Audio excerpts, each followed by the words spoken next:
All right, welcome to Byron and Bintz's podcast. It's episode 1. He is Byron. I am Greg Bintz. Check out our Instagram. Follow us at Byron and Bintz. You're probably watching this on our YouTube channel right now. If you haven't subscribed already, then now is the time to pause the video and go subscribe. All right, Byron, let's begin with some NFL recap after week 1. It feels like some doubters are already being proven wrong. Start with the Patriots win over Miami, 21-11. Cam Newton looked good with a couple rushing touchdowns. Yeah, and this is something that Cam Newton definitely wanted to bring out this year. He wanted to have a comeback year. Despite being on injuries last year, being on a decline, he was an MVP. Don't forget that. He was league MVP. He rushed for over 50 yards, I believe 75. He had 2 touchdowns of his own. And just his receiving core isn't the best, but just that MVP in him, he can bring it out. He can make things work. So that was a pretty good game. I'm really proud. I'm really proud of him. Yeah, you gotta remember, Miami walked into Gillette Stadium last year, Week 17, and beat the Tom Brady-led Patriots to The Miami Miracle. Oh my God. Yeah, kick New England off the wild card bye week. Moving on, Jacksonville's comeback win, surprisingly, over the Indianapolis Colts. And bad news for the Colts, they lost Marlon Mack in the process. He was carted off in the first half. It was actually breaking news not too long ago this morning from NFL Network that Mack is officially done for the year with a torn Achilles. How big is that for the Colts, and what do you think of Jacksonville, who is believed to be tanking for the number 1 overall draft pick, potentially Trevor Lawrence? Well, start with Marlon Mack. Marlon Mack, great veteran piece for the Colts. I believe with Jonathan Taylor and Naheem Hines. Is it Naheem Hines? There are going to be some fresh guys, going to be some new legs. I'm going to be surprised to see how they make it work. I know Jonathan Taylor had about 9 touches, 22 yards last night. Marlon Mack, 4 touches, 26 yards. Yeah, their run game has always been about average. Yeah. So I want Jonathan Taylor to have a breakout year, to break out. I want Naheem Hines as well to break out. And also for the Jaguars, that injury, Gardner Minshew obviously didn't get the memo that they were tanking. 142 passer rating for the guy. Philip Rivers had a great game. 36-46, 363 yards, a touchdown. 2 interceptions though. But the Minshew mania. It's my guy. 3 touchdowns, 19 for 20, then 1 incompletion. It's just great game overall for him. Yeah, I think Minshew played great yesterday. I'm feeling pretty good about Jonathan Taylor. I think they get a few games under their belt, kind of like everybody else in the league, obviously, with no preseason. But the Colts have a really good offensive line. I think they'll be fine. And finally, we saw the end of this game yesterday, Byron. The Bears' comeback victory over the Detroit Lions. And perhaps the biggest story, not just with Mitch Trubisky's phenomenal second half, it was DeAndre Swift's drop in the end zone, 5 seconds left, that could have sealed the victory for Detroit. You hate to see it. You just hate to see it. Such a great way to make a play, especially for a young guy. But just that inexperience. To be in the clutch moment, he didn't have it in him. Yeah.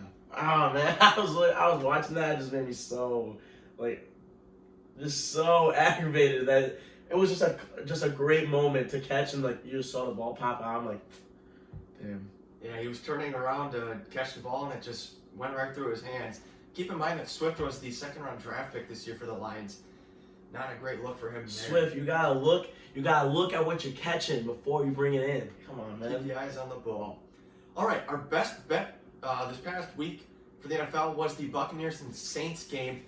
And boy, it was not that great of a game yesterday for the Buccaneers, that is. They put up 23 points, but 3 big turnovers, 2 Tom Brady interceptions, 1 that went for a pick 6, and then a kickoff return for a fumble on their own 18. Basically gave the Saints the game in disappointing fashion. You won the best bet this week. Yes, what sir. did you think of the game? Well, I'm going to tell you something right now, Greg. Tom Brady is not the greatest of all time on the Tampa Bay Buccaneers. I believe he should go back to the Patriots. But yeah, great game overall. Tom Brady did have a great game. Threw 23 for 36, over 200 yards. Didn't see a whole lot of Gronk. I feel a lot of too much hype for the dynamic duo. It's still early. It's only week 1, so we'll have to see. Alvin Kamara, what a great game for him. Jared Cook as well. 5 catches for 80 yards. So great game for the tight end. But All I'm saying is, Greg, 1-0 for the game of the week. I'm gonna get Your own one, man. All right, as usual, it's Monday. Let's say that first. But it's Monday, so as usual, ESPN is hosting 2 Monday Night Football games on Week 1. The first one tonight is at 6:10 p.m. Central Time. The Steel Curtain, Pittsburgh visiting the Giants. The second one is at 9:20 p.m. Central Time. It's the Titans and the Broncos.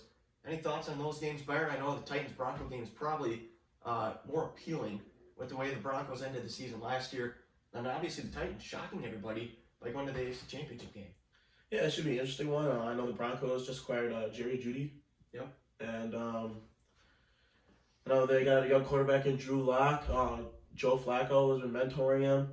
And the Titans, Derrick Henry, the run game. Ryan Tannehill just got that extension. A.J. Brown, I believe this is his third year. Yep.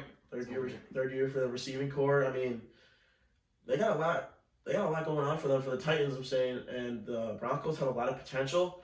I wouldn't be surprised if the Titans come out and squeeze a win out of this one. But yeah, the Broncos got a lot of potential. For the Steelers and Giants, I can't go against Saquon. Saquon is a god at running back, one of the best in the league right now. Steelers, Mason Rudolph got a lot of potential as well for the young quarterback. For the defense, T.J. Watt, Minka Fitzpatrick. Yeah, I'm gonna say. I don't want to go against Saquon, but I'm gonna say Steelers are gonna have to squeeze this one. It's gonna be a close one though. I'm gonna say it's gonna be a close one. Yeah, remember it'll be the first game for the new Giants head coach Joe Judge, who was the former wide receivers coach and special teams coordinator for the Patriots. Moving on, tomorrow is a big day in the NBA. Some Tuesday basketball. It's Game 7 of the Western Conference Finals between the Clippers and the Nuggets. Remember the Clippers before the hiatus because of COVID. The Clippers were one of the best teams in the NBA, presumably alongside the Lakers and the Bucks. Obviously, the Bucks season is done. The Lakers are going on to the Western Conference Finals. I should correct myself. The Western Conference semifinals. And then also the Eastern Conference Finals, Game 1 between the Heat and Celtics. The Heat upset the Bucks in 5 games, and the Celtics narrowly beat the Raptors in Game 7. It's going to be a good one. It's going to be a great one to watch. Celtics and Heat, I mean, can't ask for 2 better players. Jimmy Butler averaging just shy of 20 points a game. Jason Tatum, 23 points a game. I'm thinking that the Celtics have more talent than Jason Tatum, Jaylen Brown, Kemba Walker, Marcus Smart has been performing unbelievable defense. This is going to be a real test of Jimmy Butler. See if he can carry this Miami Heat team. Tyler Hero, young guy, only 20 years old. You got Goran Dragic, Kendrick Nunn.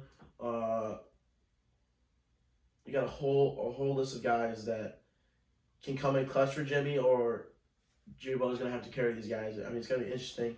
The Nuggets Clippers, Game 7, it's not a great feeling. Jokic averaging 20 points a game, Kawhi 27. We're still missing that playoff Paul George. I mean, he's been around some games, but this is definitely the game he has to come out. And I believe that he's going to be the deciding factor. If he underperforms, the Nuggets will take this one away.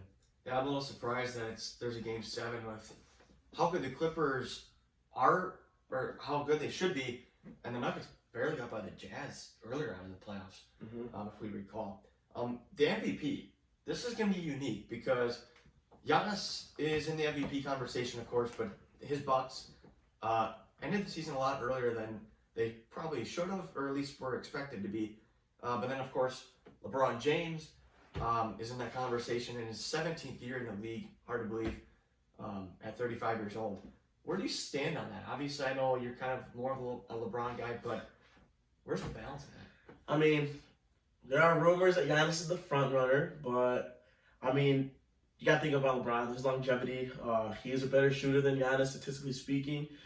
He's a better facilitator. He just, and overall, he just gives that floor generalship. Mm-hmm. And I mean, if it was 50-50 right now, and it was one, I'm voting for LeBron. Like, he shouldn't get it just because like this is his 17th year. Like, look what he's doing. But like, you look at the numbers, like, this is the washed king. This is the washed king everyone's talking about. LeBron's one of the GOAT. He's up there in the conversation. You talk about the Michael Jordans. You talk about the Bill Russells. LeBron is definitely in that top tier. Talking about Kobe's, R.I.P. Kobe. But yeah, MVP is going for LeBron for me. I think it's going to be a pretty tight race, but a keynote here for Giannis is that even though the Bucks lost early in the playoffs, he is the first player in NBA history since Kareem Abdul-Jabbar to average 30 points a game, have 5 assists, and 13.5 rebounds a game. Pretty phenomenal season for Giannis, obviously besides the playoffs, but I don't think the playoffs was just his fault either, the way the Bucks played all together. All right, on to the MLB. There's a unique set of doubleheaders starting today. There were some teams that had cases of COVID. They kind of ran into trouble, had to postpone a lot of games. So Pittsburgh and Cincinnati have a doubleheader starting today, about midway through this afternoon. And then the Cardinals and Brewers also begin doubleheaders today, about midway through the afternoon. A key note for the Brewers here is that 10 out of their last 16 games are against the St. Louis Cardinals. That is going to be key not only for the division, but for the wild card race. Currently, the Brewers are in third place. I believe just 4, maybe 5 games back in first place. And the Cardinals are only a game or two ahead of the Brewers. In the NHL, tonight is Game 5 of the Western Conference Final between the Golden Knights and the Dallas Stars. Overall, it's been a low-scoring series. Game 1, the final was 1-0. Game 2, not as much of a closer game. It was 3-0. Golden Knights won. But then Game 3, overtime, the Stars won 3-2. And in Game 4, the Stars won 2-1. Now, the Knights do have the better goalie in the series in Robin Lehner. He has a 1.93 GAA, which is goals against average, sort of like an earned run average or an ERA in the MLB. Anton Khudobin for the Stars has a 2.67 GAA in the series so far. You can catch that game tonight, 7 o'clock Central Time on NBC Sports Network. Well, it's time for our final segment. It's our fan question. And our question this week comes from one of our coworkers, meteorologist Ryan Morse from WFRD TV here in Green Bay. He had a couple questions, so we're going to combine 2 of them, and then another one was more of a humorous question. We'll start with that one. Is Robin Lopez the answer for the Bucks? Of course. I'm going to say of course. I think they should actually cut Giannis and pay Robin the max contract. I'm playing. I just wanted a humorous one. I don't know what you guys are thinking. For me personally, Robin Lopez is not the answer for any team. He's a great player, great defensive player, great guy for the fifth position. Yeah, I mean, if the Bucks do end up re-signing him or keeping him, the chemistry with his brother does help. I mean, Brook Lopez is an insane shooter for being a 7-footer, a great post player. I mean, never know. Trying to give my fairest opinion on Mr. Robin Crazy Hair Lopez. He's a great fake pro wrestler. Yeah. Those pre games where he's wrestling with Wesley Matthews and Giannis are just that's what I pay for. Yeah, and all his photo ops with the Bulls mascot. Yep. Man. You mentioned his brother Brook Lopez. Brook can shoot the 3-ball well, and so can Robin. But Robin didn't see that many minutes at all, or a lack of there in the playoffs this year. So we'll see what they do with his contract. Him and Ersan Ilyasova, part of the bench mob in Milwaukee, they're getting a little overpaid for their role on the bench. The more serious ones that we're going to combine are: what are the odds the Boston Celtics can win the NBA championship, and can they be the dynasty that wins 3 titles in the next 10 years?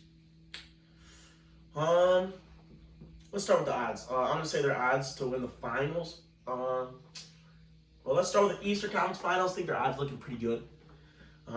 Like I said, they got more talent than the Heat does. So I'm going to say it's pretty good. For the finals, I mean, I think their best bet, they're going to want to play the Nuggets. If they have to play the Clippers, they'll probably be a little better, but I think it's going to look like they're going to have to play the Lakers. And I'm just not seeing it for them. I mean, you got Jason Tatum at power forward trying to cover LeBron.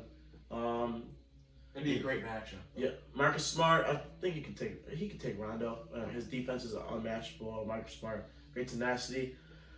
I think the big problem is who are you gonna have to guard Anthony Davis. It's going to be, I mean, with LeBron and Anthony Davis, pick and roll game is just too powerful. I'm saying they have a very slim chance to win the finals. And they're going to want to play the Nuggets, I feel. And for the next 10 years, three championships, it's possible. They're definitely a way above average team. I'm gonna give them 2. I'm gonna give them 2. That's fair. Teams change now and then. Everything's always changing. Everything's always adapting, upgrading. You have a definite star player in Jason Tatum, Kemba Walker, Jaylen Brown. Those are your big 3. So yeah, I'm gonna give them 2. I think 3 is a little too generous, Ryan. Sorry, I know you're a Celtics fan. I'm gonna give them 2. I'm gonna give them 2 because I'm feeling nice. Yeah, I think the Celtics NBA championship odds this year, I think they're pretty good. I think you did make a good point though with the Nuggets. Clippers, if the Clippers play the Lakers in the Western Conference Finals, I think that's gonna be a great series. But I think the Lakers just have too good of a bench. They always have some sort of good piece. I mean, we were watching the game there and against the Rockets. I think it was game 2, and I think it's Marcus Morris, right? Or Markieff Morris. Just draining threes. I mean, it's like you don't know whose night it's going to be for the Lakers. Coming off the bench, and then you got Anthony Davis, LeBron. I mean, their usual studs. So Alex Caruso, don't forget AC, the GOAT. The most overrated bench player in the league. Okay. Overhyped. Okay, well you gotta look at it like this. This guy came from Texas A&M. He was undrafted, went to the G League. He's just been improving every year. So I mean, right now he seems overhyped, but look where he started. I mean, you got guys playing that get undrafted and go to the G League. You expect them to make the jump. You get guys that are drafted first overall, and they're just complete busts. So I think he may be overhyped, but he's definitely not overrated. You do have to give credit where credit is due, right? All right, thanks for watching episode 1 of the Byron and Bintz podcast. We hope to see you back here next week. Don't forget that every show will be released on Monday, probably in the later morning hours. Don't forget to subscribe to our YouTube channel. Follow us on Instagram at Byron and Bintz. And we also want to emphasize that you, the viewer, yes, you, the viewer, can email us with topic ideas for the 5th topic of every podcast. Our email is byronandbintz@gmail.com. Again, that's byronandbintz@gmail.com. We also might have special guests in the future, so stay tuned for that. Thanks again for watching. We'll see you next week.